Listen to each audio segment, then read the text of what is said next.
Emperor penguins. A penguin's not your average bird. Why? Well, for one thing, penguins can't fly. They can't even flutter off the ground. Their wings are more like flippers.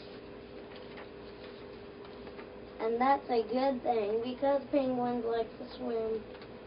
Ducks paddle and swans glide. But penguins zoom underwater. Some can go 25 miles an hour. That's faster than any other bird. There are many different kinds of penguins, all except the Galapagos penguin. Like south of the equator, rockhopper penguins have bonny plumes on their heads. Fairy penguins are the smallest. They grow to be only about 16 inches tall. The largest penguin is the emperor penguin. It stands almost 4 feet high. It lives in Antarctica. No people live in Antarctica. Only a few animals live there. Seals and killer whales. Certain birds of prey. For all other creatures, it is too cold. There are no trees or grass or fire, just ice, and more ice. In summer, it can be 30 degrees below zero. In winter, the temperature may drop to 80 degrees below zero. Winds can whip up to 100 miles an hour. Winters are harsher than anywhere else on Earth. Yet, Antarctica is home to about 40 groups of penguins. Each group is called a colony. A colony may have as many as 40,000 penguins in it. How can emperor penguins survive the cold?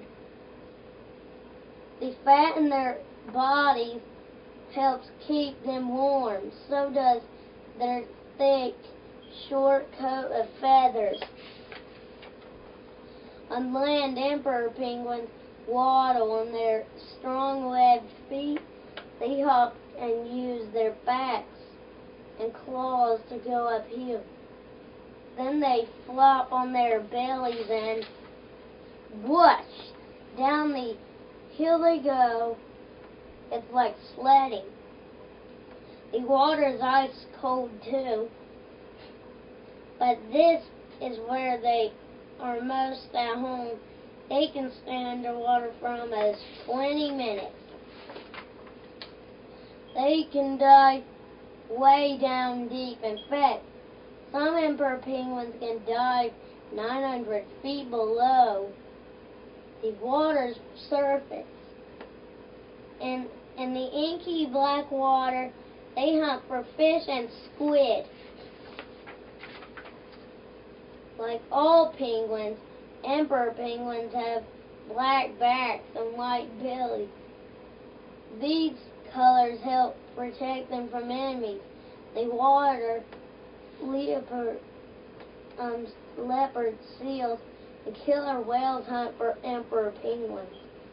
From below, the penguin's white belly blends in with the ice. It's hard for enemies to see them.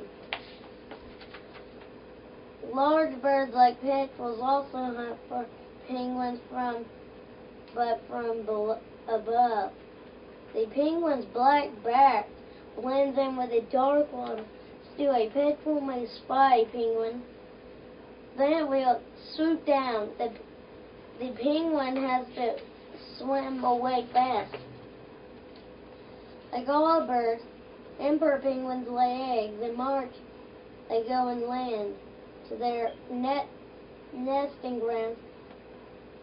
That is the place where they were all born, but they do not build nests for their eggs.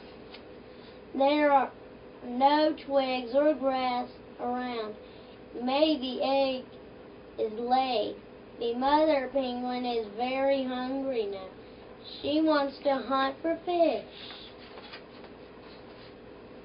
She passes the egg to her mate. She must do it very, very carefully, or else the egg can crack. How does the egg stay safe in such cold weather? The male penguin tucks the egg under a flap on his belly. This flap is called a brood pouch. The egg rests on his feet. Now it is safe and warm. The mother penguins begin a long walk to the sea. There they will feast on fish and krill and squid. It will be 2 months before the mother penguins return to their eggs. For those 2 months, the father penguins keep holding the egg. During this time, the weather gets much colder. Storms come. The male penguins huddle together. They take turns being in the middle. It is warmest there. At last, the mother penguins return. It is now July. The penguins find their mate by calling to each other. They know their mate's sound. Many chicks have mushed. They are less than a pound. They are covered in fuzz. They make soft peeps. Right away, the male penguin passes the chick to the female. The fathers have not eaten in months. Now it's their turn to feast in the sea. At first, the chicks stay very close to their mother. They get their food from inside their mother's throat. The little chicks grow quickly. At last, the male penguins return. The chicks peep and squeak. It is as if they are calling, "Here I am, here I am." In this way, the male penguin finds its family. For a little while, all 3 penguins spend time together. The chicks get bigger. They grow downy feathers, but they are gray, not black and white. They spend more time with other penguin chicks. The days grow longer. By December, the chicks are ready to live on their own. They have their grown-up feathers. They begin their first trip to the sea. Nobody teaches them to swim. All on their own, they know how. They will hunt and play in the water. They will try to stay away from enemies. For 4 years, they will live in the sea. And at the water's edge, then they all will travel the long miles to the nesting grounds. And one day in June, can you guess what will happen? An egg will hatch, and peep, peep, peep, out will come a little chick. It will look around and see eyes, eyes, and more eyes. This is home to the emperor penguin. The end.